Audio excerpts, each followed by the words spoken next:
Ey qapıları açan Allahım, bizə qapıların ən gözəlini və xeyirlisini aç.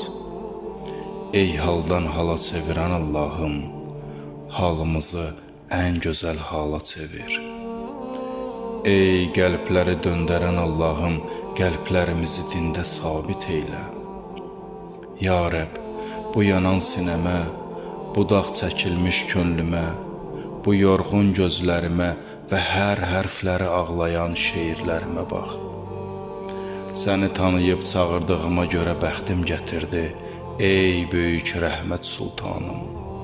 Aman, məni bu bəxtimdən uzaq salma və dilimi qurutma. İlahi, səndən istək və sənə qarşı olan bu çağırışlara layiq olmasam da, sən özün mərhəmət